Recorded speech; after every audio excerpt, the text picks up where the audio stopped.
From the Dead by E. Nesbit and read by Christopher Holton. But true or not true, your brother is a scoundrel. No man, no decent man tells such things. He did not tell me. How dare you suppose it? I found the letter in his desk, and she being my friend, and you being her lover, I never thought there could be any harm in my reading her letter to my brother. Give me back the letter. I was a fool to tell you. Ida Helmont held out a hand for the letter. Not yet, I said, and I went to the window.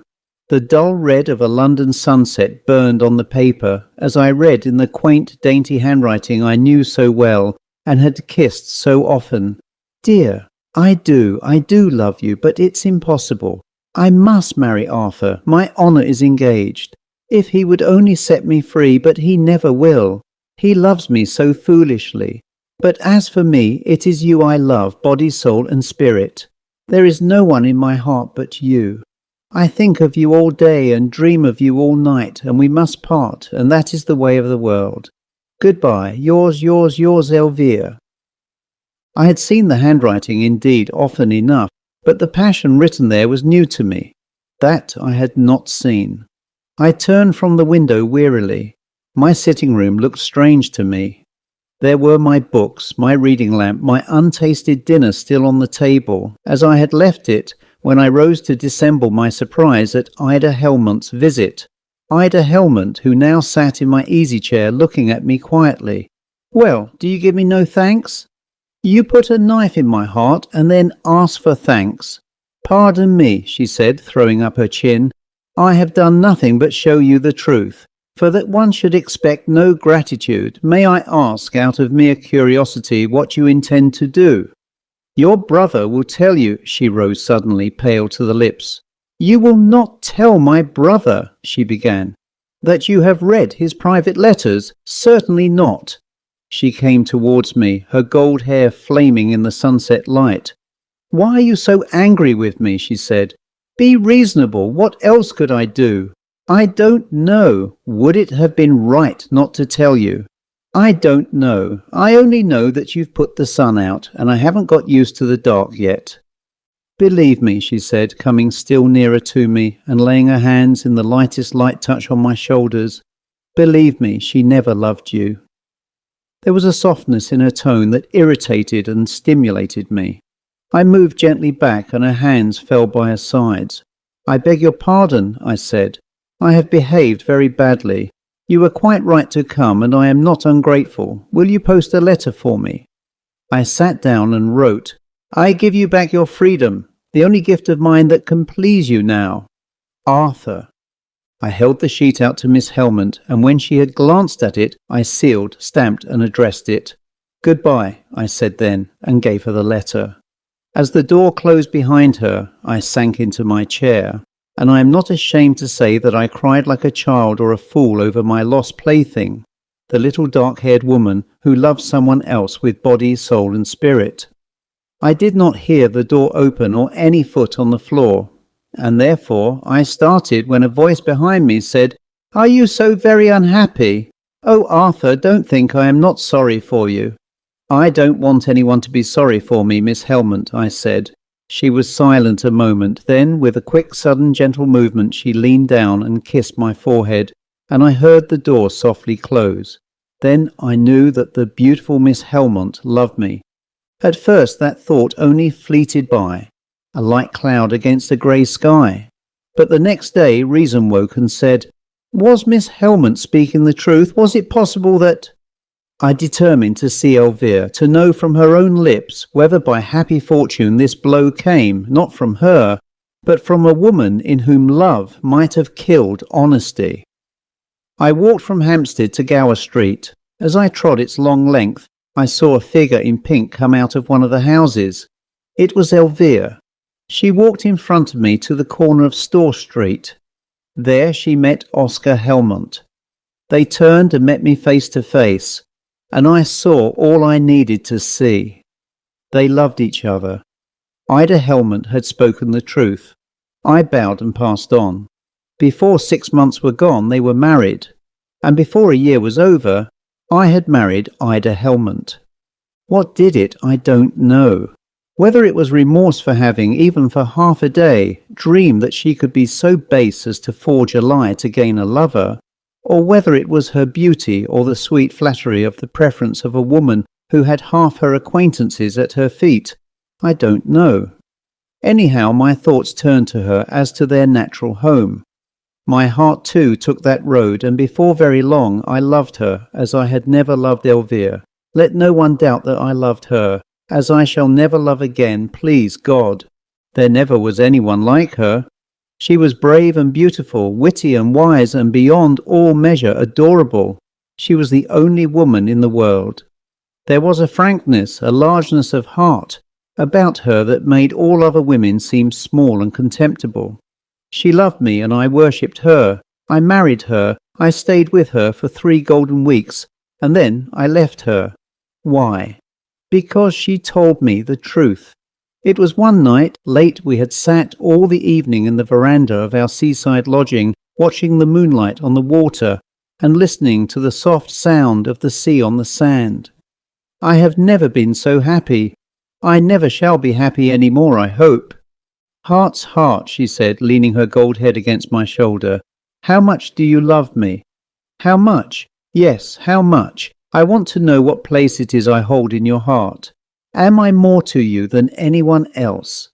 My love. More than yourself. More than my life. I believe you, she said. Then she drew a long breath and took my hands in hers. It can make no difference. Nothing in heaven or earth can come between us now. Nothing, I said. But sweet, my wife, what is it? For she was deathly pale. I must tell you, she said. I cannot hide anything now from you, because I am yours, body, soul, and spirit. The phrase was an echo that stung me. The moonlight shone on her gold hair, her warm, soft gold hair, and on her pale face. Arthur, she said, you remember my coming to you at Hampstead with that letter? Yes, my sweet, and I remember how you— Arthur! She spoke fast and low. Arthur, that letter was a forgery. She never wrote it. She stopped, for I had risen and flung her hands from me, and stood looking at her. God help me! I thought it was anger at the lie I felt. I know now it was only wounded vanity that smarted in me, that I should have been tricked, that I should have been deceived, that I should have been led on to make a fool of myself, that I should have married the woman who had befooled me. At that moment she was no longer the wife I adored. She was only a woman who had forged a letter and tricked me into marrying her. I spoke, I denounced her, I said I would never speak to her again. I felt it was rather creditable in me to be so angry. I said I would have no more to do with a liar and forger. I don't know whether I expected her to creep to my knees and implore forgiveness. I think I had some vague idea that I could by and by consent with dignity to forgive and forget. I did not mean what I said. No, I did not mean a word of it. While I was saying it, I was longing for her to weep and fall at my feet, that I might raise her and hold her in my arms again. But she did not fall at my feet. She stood quietly looking at me. Arthur, she said as I paused for breath, let me explain. There is nothing to explain, I said hotly, still with that foolish sense of there being something rather noble in my indignation, as one feels when one calls oneself a miserable sinner. You are a liar and forger, and that is enough for me. I will never speak to you again. You have wrecked my life. Do you mean that? She said, interrupting me and leaning forward to look at me. Tears lay on her cheeks, but she was not crying now. I hesitated. I longed to take her in my arms and say, lay your head here, my darling, and cry here and know how I love you. But instead I kept silence. Do you mean it? She persisted. Then she put her hand on my arm. I longed to clasp it and draw her to me. Instead, I shook it off and said, mean it? Yes, of course I mean it. Don't touch me, please. You have ruined my life. She turned away without a word, went into our room and shut the door. I longed to follow her, to tell her that if there was anything to forgive, I forgave it. Instead, I went out on the beach and walked away under the cliffs. The moonlight and the solitude, however, presently brought me to a better mind. Whatever she had been done for love of me. I knew that. I would go home and tell her so. Tell her that whatever she had done, she was my dearest life, my heart's one treasure. True, my ideal of her was shattered, but even as she was, what was the whole world of women compared to her? I hurried back, but in my resentment and evil temper I had walked far, and the way back was very long. I had been parted from her for 3 hours by the time I opened the door of the little house where we lodged. The house was dark and very still. I slipped off my shoes and crept up the narrow stairs, and opened the door of our room quite softly. Perhaps she would have cried herself to sleep, and I would lean over her and waken her with my kisses, and beg her to forgive me. Yes, it had come to that now. I went into the room. I went towards the bed. She was not there. She was not in the room, as one glance showed me. She was not in the house, as I knew in 2 minutes. When I had wasted a priceless hour in searching the town for her, I found a note on the dressing table. "Goodbye. Make the best of what is left of your life. I will spoil it no more." She was gone, utterly gone. I rushed to town by the earliest morning train, only to find that her people knew nothing of her. Advertisement failed. Only a tramp said he had met a white lady on the cliff, and a fisherman brought me a handkerchief marked with her name that he had found on the beach. I searched the country far and wide, but I had to go back to London at last, and the months went by. I won't say much about those months, because even the memory of that suffering turns me faint and sick at heart. The police and detectives and the press failed me utterly. Her friends could not help me, and were moreover wildly indignant with me, especially her brother, now living very happily with my first love. I don't know how I got through those long weeks and months. I tried to write, I tried to read, I tried to live the life of a reasonable human being, but it was impossible. I could not endure the companionship of my kind. Day and night I almost saw her face, almost heard her voice. I took long walks in the country, and her figure was always just round the next turn of the road, in the next glade of the wood. But I never quite saw her, never quite heard her. I believe I was not altogether sane at that time. At last, one morning, as I was setting out for one of those long walks that had no goal but weariness, I met a telegraph boy, and took the red envelope from his hand. On the pink paper inside was written, "Come to me at once, I am dying, you must come. Ida, Appenshaw Farm, Mellor, Derbyshire." There was a train at 12 to Marple, the nearest station. I took it. I tell you, there are some things that cannot be written about. My life for those long months was one of them. That journey was another. What had her life been for those months? That question troubled me, as one is troubled in every nerve at the sight of a surgical operation or a wound inflicted on a being dear to one. But the overmastering sensation was joy, intense, unspeakable joy. She was alive. I should see her again. I took out the telegram and looked at it. "I am dying." I simply did not believe it. She could not die till she had seen me. And if she had lived all those months without me, she could live now when I was with her again, when she knew of the hell I had endured apart from her, and the heaven of our meeting. She must live. I would not let her die. There was a long drive over bleak hills, dark, jolting, infinitely wearisome. At last we stopped before a long, low building, where 1 or 2 lights gleamed faintly. I sprang out, the door opened. A blaze of light made me blink and draw back. A woman was standing in the doorway. "Art thee Arthur Marsh?" she said. "Yes." "Then the art, oh, we're late, she's dead." I went into the house, walked to the fire, and held out my hands to it mechanically, for though the night was May, I was cold to the bone. There were some folks standing round the fire and lights flickering. Then an old woman came forward with the northern instinct of hospitality. "Thou'rt tired," she said, "and mazed-like. Have a sup of tea." I burst out laughing. It was too funny. I had travelled 200 miles to see her, and she was dead, and they offered me tea. They drew back from me as if I had been a wild beast, but I could not stop laughing. Then a hand was laid on my shoulder, and someone led me into a dark room, lighted a lamp, set me in a chair, and sat down opposite me. It was a bare parlour, coldly furnished with rush chairs and much polished tables and presses. I caught my breath and grew suddenly grave and looked at the woman who sat opposite me.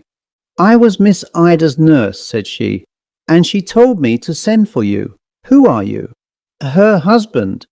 The woman looked at me with hard eyes, where intense surprise struggled with resentment.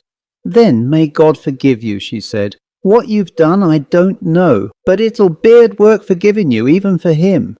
"Tell me," I said, "my wife." "Tell you?" The bitter contempt in the woman's tone did not hurt me. What was it to the self-contempt that had gnawed my heart all these months?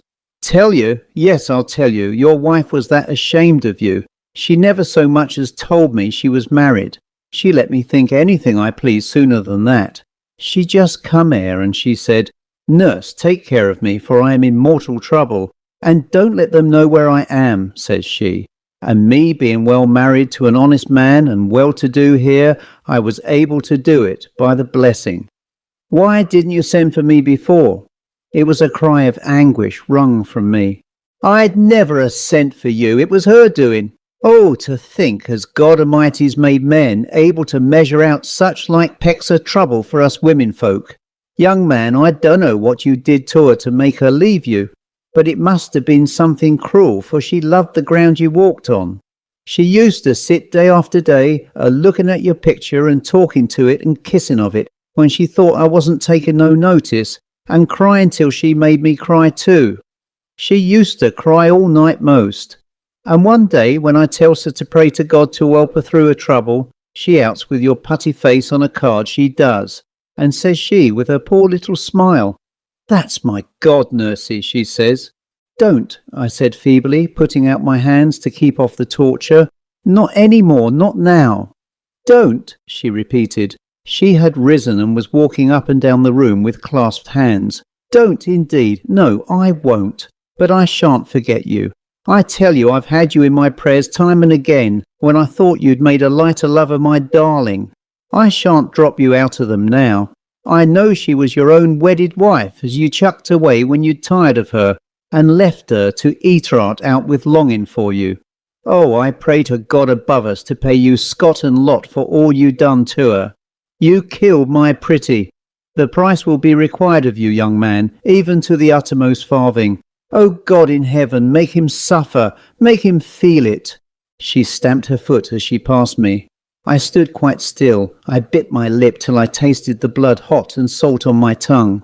"She was nothing to you," cried the woman, walking faster up and down between the rush chairs and the table. "Any fool can see that with half an eye. You didn't love her, so you don't feel nothing now. But some day you'll care for someone, and then you shall know what she felt. If there's any justice in heaven." I too rose, walked across the room and leaned against the wall. I heard her words without understanding them. "Can't you feel nothing? Are you made of stone? Come and look at her lying there so quiet. She don't fret arter the like, so you know more now. She won't sit no more looking out a window and saying nothing, only dropping her tears one by one, slow, slow on her lap. Come and see her. Come and see what you done to my pretty, and then ye can go. Nobody wants you, as she don't want you now. But perhaps you'd like to see her safe underground first.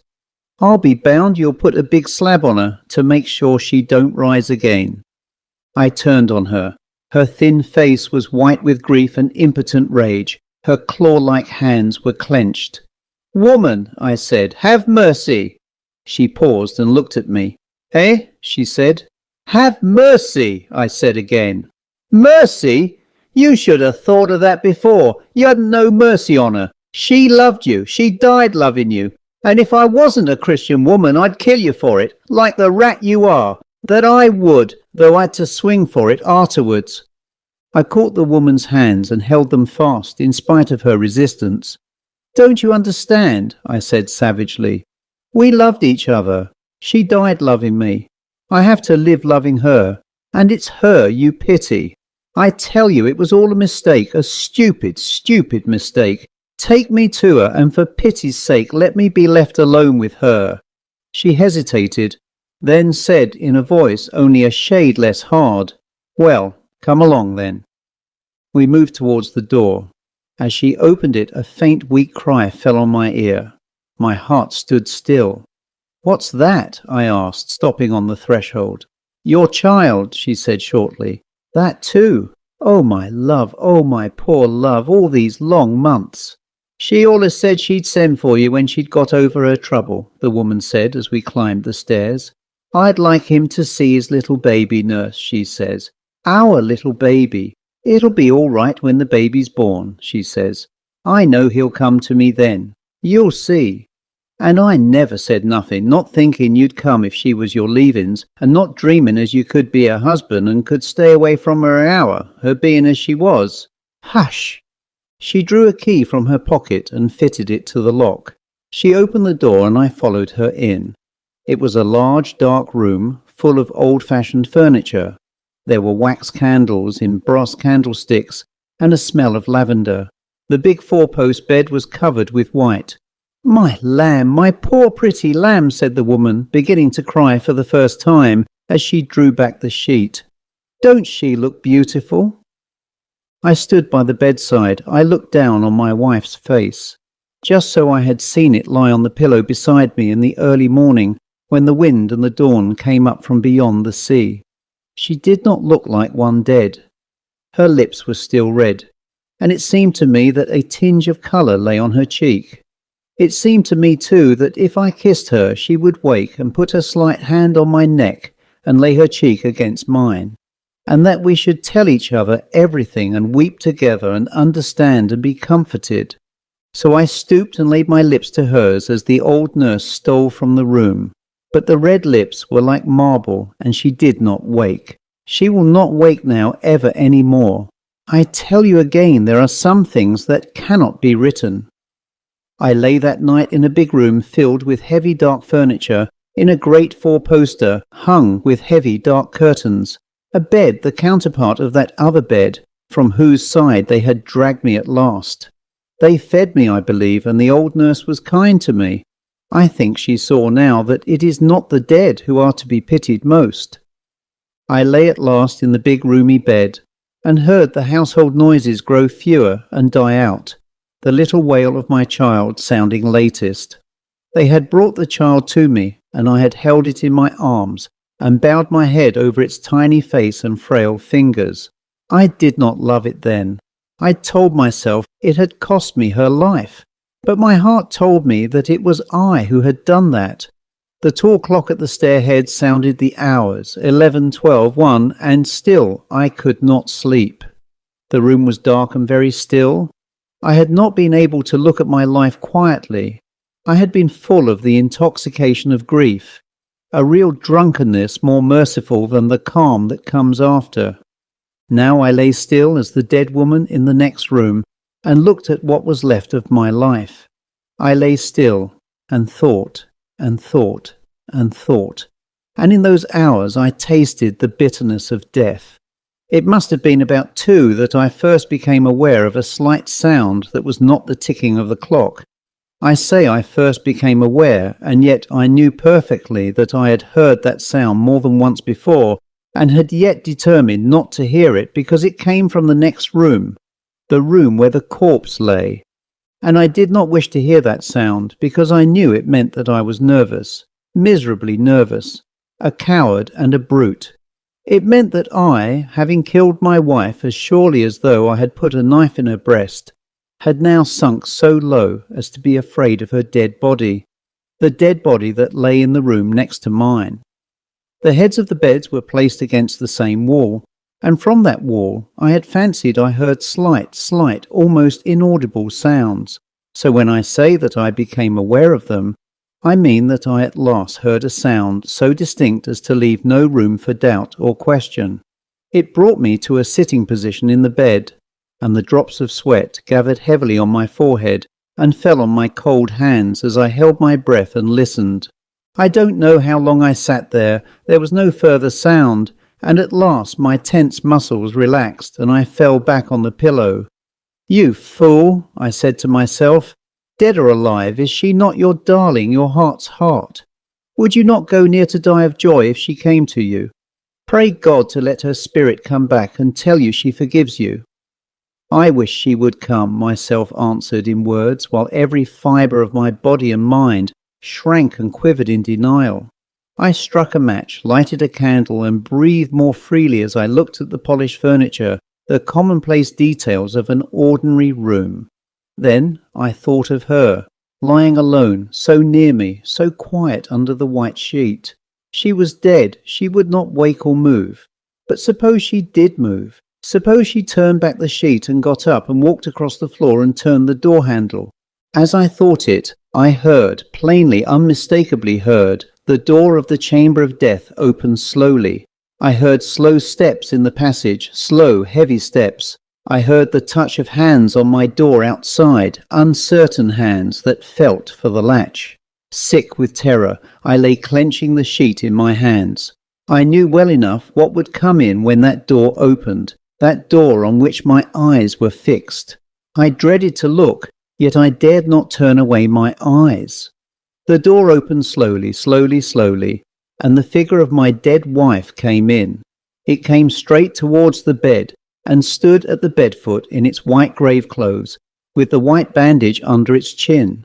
There was a scent of lavender. Its eyes were wide open and looked at me with love unspeakable. I could have shrieked aloud. My wife spoke. It was the same dear voice that I had loved so to hear, but it was very weak and faint now, and now I trembled as I listened. "You aren't afraid of me, darling, are you, though I am dead? I heard all you said to me when you came, but I couldn't answer. But now I've come back from the dead to tell you. I wasn't really so bad as you thought me. Elvire had told me she loved Oscar. I only wrote the letter to make it easier for you. I was too proud to tell you when you were so angry, but I am not proud any more now. You'll love me again now, won't you, now I'm dead? One always forgives dead people." The poor ghost's voice was hollow and faint. Abject terror paralyzed me. I could answer nothing. "Say you forgive me," the thin, monotonous voice went on. "Say you love me again." I had to speak. Coward as I was, I did manage to stammer. "Yes, I love you. I have always loved you. God help me." The sound of my own voice reassured me, and I ended more firmly than I began. The figure by the bed swayed a little unsteadily. "I suppose," she said wearily, "you would be afraid now I am dead, if I came round to you and kissed you." She made a movement as though she would have come to me.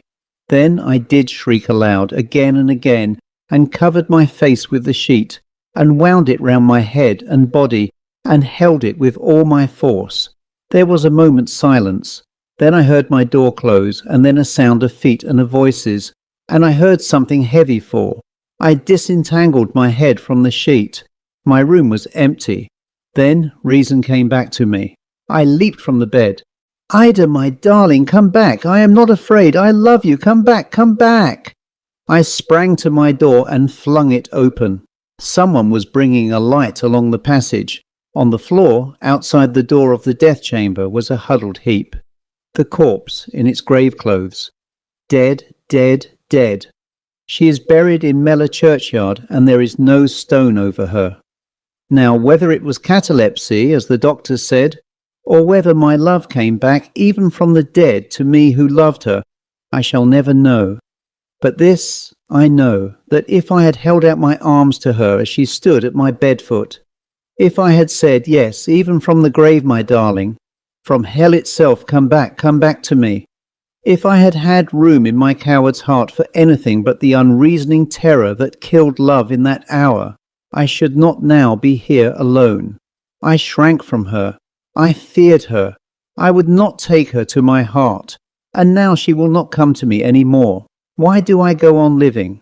You see, there is the child. It is 4 years old now, and it has never spoken and never smiled. The end.